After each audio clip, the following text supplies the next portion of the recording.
Did you know that 65% of marketing leaders in APAC view ABM as a crucial part of their marketing spend?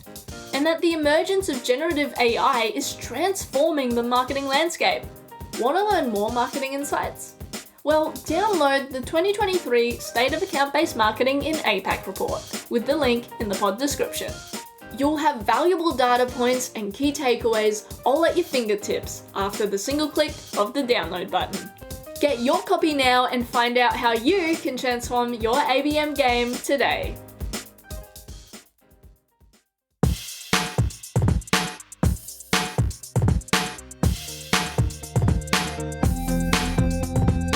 What's up, marketers, and welcome to another episode of the Growth Colony podcast.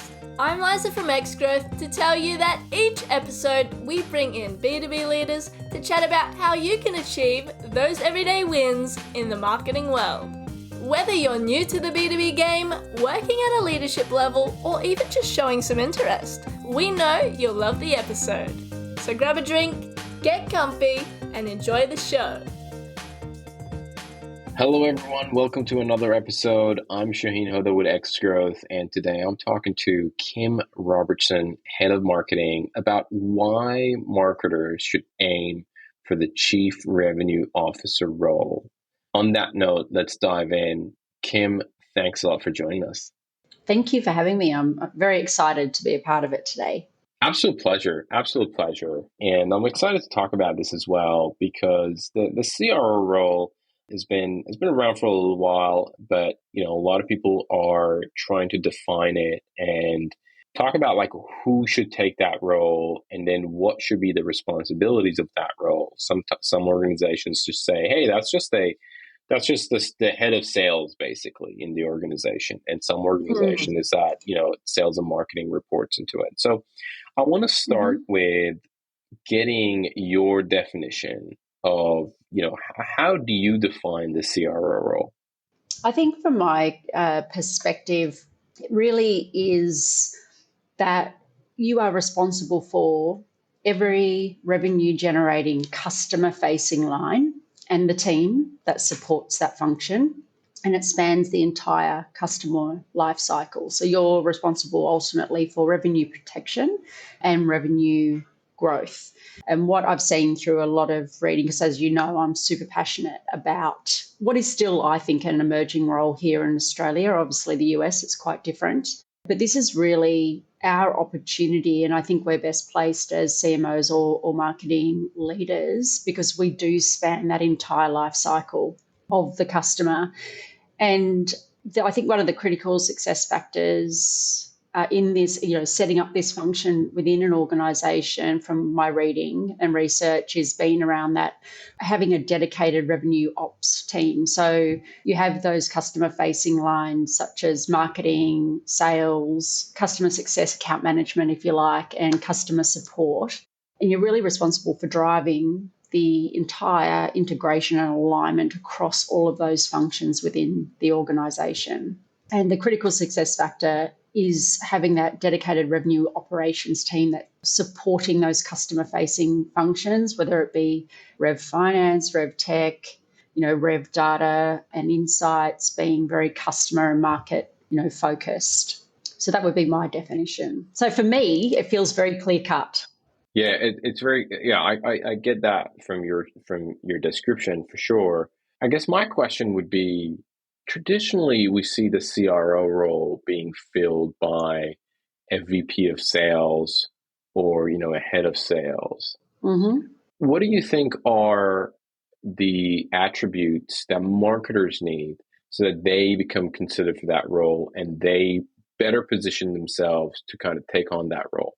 I think from my perspective, you've got to have either introduced or are very comfortable with hard revenue metrics as a commitment from the marketing department to generate bottom line impact for the business. So whether that's number of new wins, percentage of total revenue contribution, etc., and you're able to build a revenue generation marketing strategy, an execution plan that delivers on that, and you can measure it and communicate impact effectively. So I think That's one of the number one things. And I know a lot of software companies, tech companies out there do this very well. I know it's more of a challenge in the professional services world from events that I've spoken at and speaking with professional services marketing leaders over the years.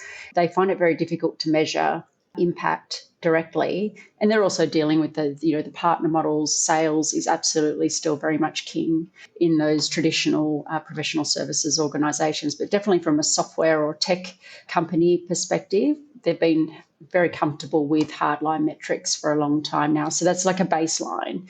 If you're not able to commit and deliver on an outcome that means something to the business and to the shareholders, you don't really have a baseline to move from there.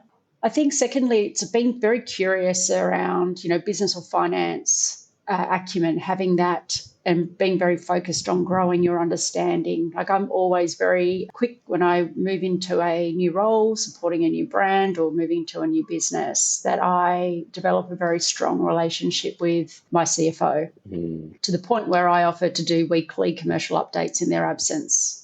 I want to understand how they read the numbers and the dynamics. And that's something going just over.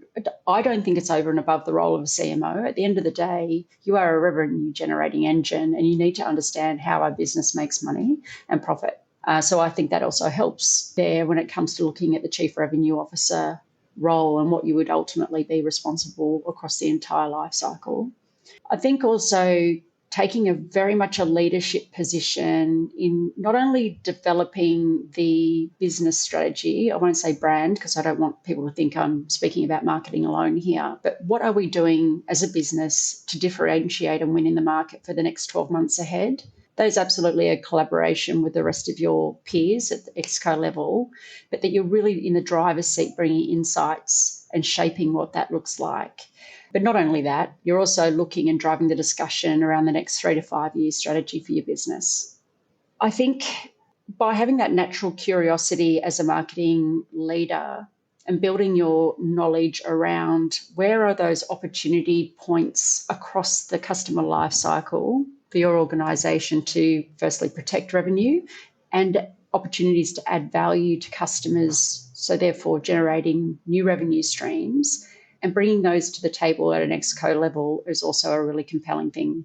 Because you've got the CEO who's, 10, 30,000 feet high, very focused on obviously the end-to-end operation of the organisation.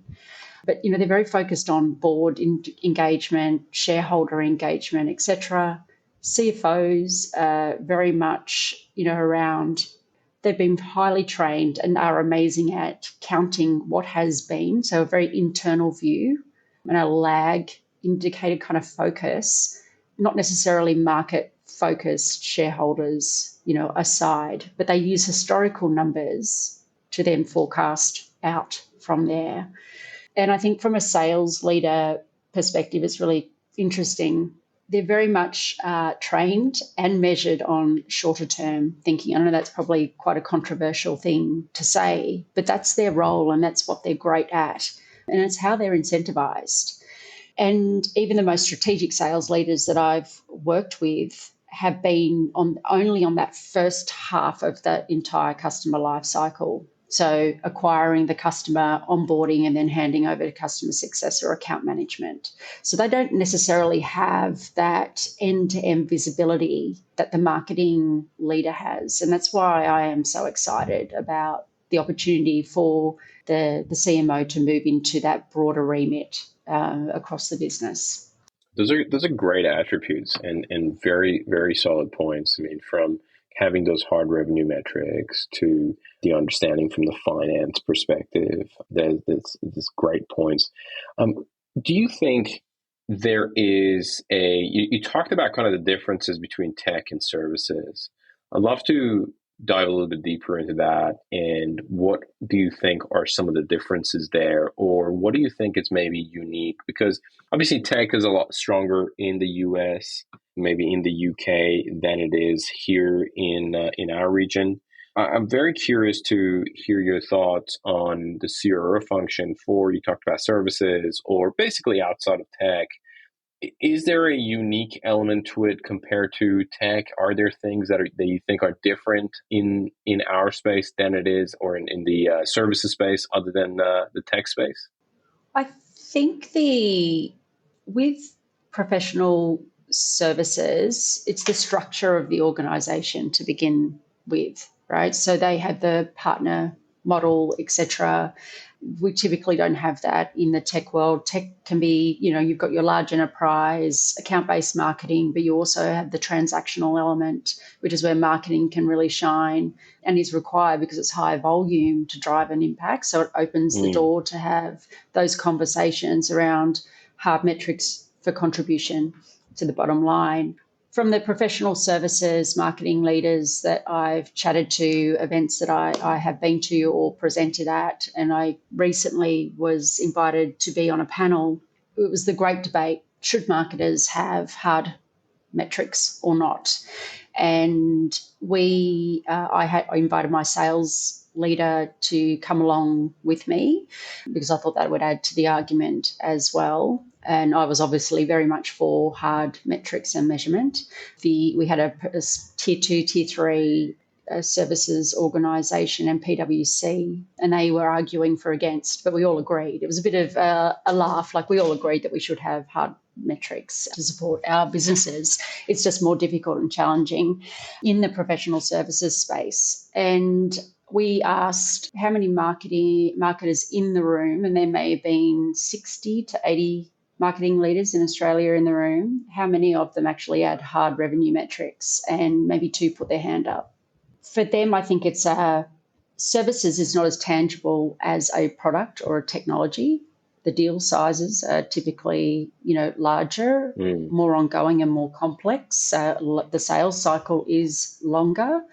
And it's really challenging to also productize services. It's something that I always look to do wherever I go if we have a services element, but it's not as easy as here's a piece of software, here is the features and the functionality, and these are the business outcomes that it can deliver.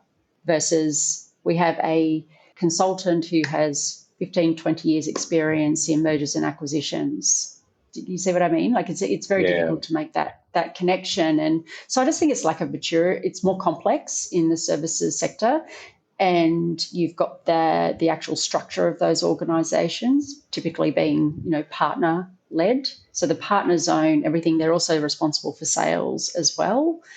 And it's about how does marketing elevate their position with a partner to be able to take the lead on driving the outcomes for that partner's business. Whereas I work for a general manager or CEO, if that makes sense, and there's multiple business lines that I look after. So, it's not an easy, it's a difficult one to answer, to be honest, but that's what I see as the patterns.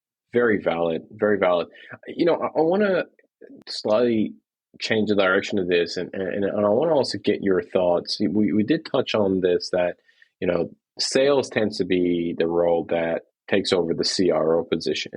I'd love to get your thoughts on what do you think are some of the challenges when sales, or in some cases even finance, taking over the CRO role instead of marketing?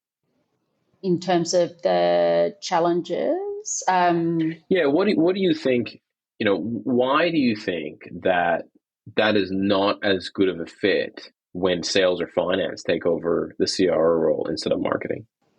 It's a great question. From a finance perspective, I just touched on this a little earlier. They are trained to be experts on numbers and financial modelling and communicating effectively to the shareholders and their CEO or the board. They're not trained on market dynamics, macro, micro, go-to-market strategies. Effective marketing leaders are highly skilled and trained on taking a brand to market that's differentiated and the supporting go-to-market strategies there. So I think it's really from, a training and professional perspective that we are, from my point of view, the most obvious choice. But with that said, the caveat is back to the attributes that we just talked through. If you're not demonstrating those attributes, you do not have a seat at the table.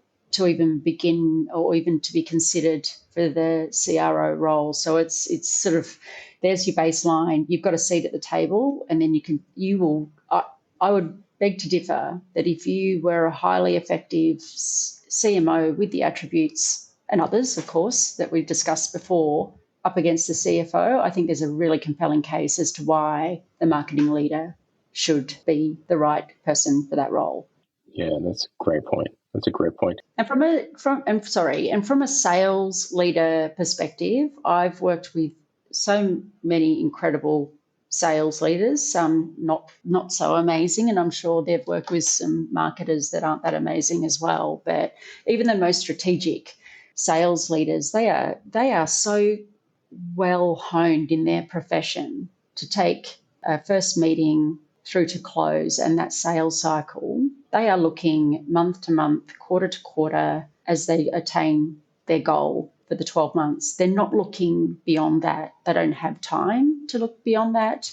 They've got their own challenges in their role, in terms of, pricing negotiations, contractual negotiations. The onboarding process for the customer needs to be seamless. But from that point onwards, they're handing over to another department, typically or traditionally, without the CRO function or revenue ops in the business. They're not one team, so they hand over and they're on to the next deal. And I really admire them for their tenacity and their focus in that space. But in my opinion, once again, like the CFO, they're not trained to look at long-term, short-term, micro, macro, market dynamics, competitive differentiation, and then with that, being able to design and architect really effective go-to-market strategies that deliver results. Yeah, that makes perfect sense. That not having that end-to-end lens is obviously very critical. Are there examples of people or marketers that you keep track of who maybe have made the jump, or are very well suited, or they talk a lot about it? Are there people that kind of come to mind from this angle, especially marketers? I'm always looking on LinkedIn for CMOs and obviously Googling as well, looking for CMOs that have made the shift over to CRO. Here in Australia, as I said, even though it's been around for quite some time, in the US, it's still very much an emerging profession or business line here in Australia that I have found. But I guess the ultimate goal for me, and why I was so excited around this CRO opportunity for CMOs, is I know as well, as much as you probably know, that it's highly unlikely or very rare that a CMO within the organisation that they're working for will go straight to CEO. Where I see the CRO, the opportunity, and why I'm so excited about it for marketing leaders is that I don't think you could find a better person to take on that CEO role than the CRO, who shadows the CEO and is responsible for delivering the revenue that the CEO needs. They won't have a job without it, right? So I haven't been able to find, and I'd love to know if you have heard of anyone in Australia that has moved from CMO to CRO, but Steph Tully, I'm a massive fangirl of. So she has a marketing and customer success background. She was the head of customer success or customer experience at Qantas, and she, I think maybe 6 to 12 months ago, was put into the CEO role of Jetstar. So that's the GOAT. That's the GOAT in my point of view. I was so excited to see that transition, and she's doing really well in that CEO role. So that would be, I would say, the poster child, if you like, in Australia for someone who's come from a marketing background and has moved to, CEO responsibility. I wish we had more of it, but I've found that CMOs have to leave an organisation to become a CEO elsewhere in a smaller organisation typically. Yeah, it's very, very good point. Very interesting point. I mean, there are definitely a couple of people I know off the top of my head I can think of.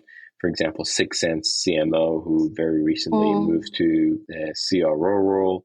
But you were right. I mean, there is. It's not a very common occurrence, but Stephanie Tully is a great example of that transitioning from Qantas to Jetstar as the CEO. So good. and definitely something for people to keep their eyes on and follow. That's amazing. Yes. Kim, I got some rapid fire questions to ask you, but before we go there, is there anything else on the topic of Chief Revenue Officer that you think we should touch on that maybe I haven't asked? No, I think in terms of, a top line summary, I think that we have covered, it off. I just can't emphasize enough the importance of those attributes and demonstrating value and talking to the metrics that matter to your peers at that executive or exco level. So This is all about the CMO getting a seat at the table to be considered for the CRO role, right? So why not start behaving like you are the Chief Revenue Officer? And I even though from where my current employer and brand that I look after, in terms of CRO pathway, I think we're a number of years away from that, but that doesn't stop me today from behaving like the CRO. Yeah, sure, I don't have all those lines of business reporting to me directly, but I'm very focused on having a seat at the table in terms of what's our strategy for customer success, service delivery, customer support, sales, for example. So I'm there very present and shaping those discussions, because if the brand wins, I win. And I'm really passionate about marketing's role, the discipline in having an impact to the brand and the customer across the entire life cycle. So whether CRO or a revenue ops as a function within the organisation is 1 year away, who knows when it's coming, it doesn't stop us from marketing leaders in behaving in that way, because we are in the prime pole position to see the opportunities across the entire life cycle to protect or add more value and grow revenue within the organisation. No one else at Exco covers the life cycle end to end like the marketing leader does. So that's probably my last comment on that. Love it. Love it. Are you struggling with your campaigns? Maybe they're not performing as well as you thought they would. Well, luckily for you, the team at Xgrowth have nailed the art of account-based marketing. So if you'd like to know more about how you can hop on the ABM train, book a free consultation with the account-based marketing experts at Xgrowth to help you get started with your ABM journey today. So before we wrap up, let's do some rapid fire questions as well. So the first question, Kim, I have is, what is one resource, this could be a book, a blog, a podcast, a talk, whatever it is, that has had a pretty profound impact on the way that you work or live? It could be something that you've come across recently. It could be something that you've come across many, many moons ago. But what comes to mind? I have two. I'm sorry. So we'll take two. You'll take two. Okay. So in terms of, as a marketing leader, as a practitioner, I love these SBI. So they're a sales, marketing, customer success consulting firm, thought leaders out of the US. I had the privilege of doing some work with them at my previous employer. And they have the most incredible assets, content, thought leadership, everything from go-to-market strategies, not just for marketing, but for an organisation as a whole, planning, structures, process, systems, marketing, working with sales, the upside of collaborating as one demand gen engine capability or function. So if you Google SBI, they will come up. But I've always been, or at least for the last 6 or 7 years, a huge fan of theirs. Got it. Okay. And then from a career perspective, I'd have to say Whitney Johnson. So I'm not sure if you've heard of her before, once again out of the US, but she is incredible in terms of really pushing people to disrupt themselves.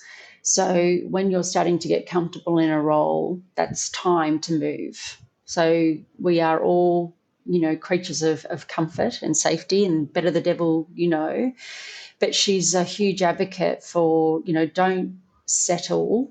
If you are getting comfortable in a role, disrupt yourself, put yourself out there for new opportunities, be present so you can actually spot those opportunities and put your hand up and be vulnerable in that. And I think that goes and ties back to my focus on and passion for the CRO role is, marketers can't be sitting there reactively taking orders from sales or from the CEO. We need to be in the driver's seat and really challenging ourselves to develop our financial acumen, committing to hard metrics to the business, even if you're not sure whether you're going to make it or not, because it's the first time the business has ever introduced hard metrics for marketing. But you've got to start somewhere. So that'd be my response to that question. That's great. Those are great resources. Second question, if you could give one piece of advice to B2B marketers, what would it be? Be accountable to the number and talk to the metrics that matter. Do not talk about clicks and followers or website hits. You need to be talking about the number of new leads that have come into the business, the conversion of those leads, contribution to current opportunities in pipe, number of deals won that have been generated from marketing sources, and what that equates to in revenue. That's all I talk about at that level. I love it. Great. Question 3 is, who are some of the influencers that you follow in the sales and marketing space? I mean, obviously, we've talked about Stephanie Tully and the author of kind of Smart Growth, being Whitney Johnson. But anybody else that comes to mind? I have to say, I look at and follow tech vendors very closely. Not that you would technically call them influencers as in an individual, but they absolutely influence the way that we work as, marketers, sales function, because they're developing and innovating based on collaborating with the best brands and the best minds in the world. And I know that from my experience of 10 years at working at IBM. A lot of the innovation that comes from our technology vendors out there is based on requirements that have come from brands wanting to push the envelope and extract more value for their business. So I watch tech vendors very, very closely, and funny enough, also my competitors, because they're huge influencers. Of course. So, what are they doing with their positioning, et cetera. I follow a lot of B2B marketing leaders. I make sure that I'm really connected with the B2B marketing leaders here in Australia and those that I have met through events and presenting overseas as well. I obviously, keep a close eye on what they're doing and where they're innovating in particular. Love it. All right. Last question, Kim. What is something that excites you about B2B today? I think it's the Chief Revenue Officer. Yes, CRO role. And yes, it's so exciting because I think that's the gateway or the pathway to the CEO role. And I think we are, generally speaking, given that we are so customer-centric in everything we do, if we're not, we won't get the numbers in. We won't drive the leads. We won't grow share of wallet with existing customers. We know the customers, our competitors intimately. We are supported by, you think about your peers at the C-suite. They're all experts in operations, productivity, finance, etc. But if you go back to what I'm sure a lot of marketing leaders who are listening to this podcast now, there's no one more customer-centric or understands our customers and their needs better than the marketing leader. So if you are working for or want to work for a customer-centric organisation, why would not the marketing leader take on that CEO role? Kim, this has been an awesome conversation, a lot of insights from you and a lot of great points. I just want to say thank you so much for coming on the podcast and sharing all this great points with me and the audience. Thank you so much, Kim. No, thank you for having me. I really appreciate the opportunity to talk about something I'm so passionate about. And please, if anyone would like to reach out to me, they can contact me via LinkedIn or via you guys. I'm happy. I could talk about this for hours and learn from them as well, I'm sure. Fantastic. Kim, thank you so much. Thank you. Today's episode of Growth Colony was produced by Alexander Hipwell and Liza Maywald. It was edited by Dave Samito with additional editing by Liza Maywald and music arrangement by Alexander and Liza. Special thanks to Tina Wabe. We couldn't make the show without you. Growth Colony is hosted by Shaheen Hoda, Director of Growth at Xgrowth. If you enjoy the podcast, please subscribe and give us a rating on Spotify or Apple Podcasts. Do you think you'd be a great guest or just keen for a chat? Send through an email at podcast@xgrowth.com.au.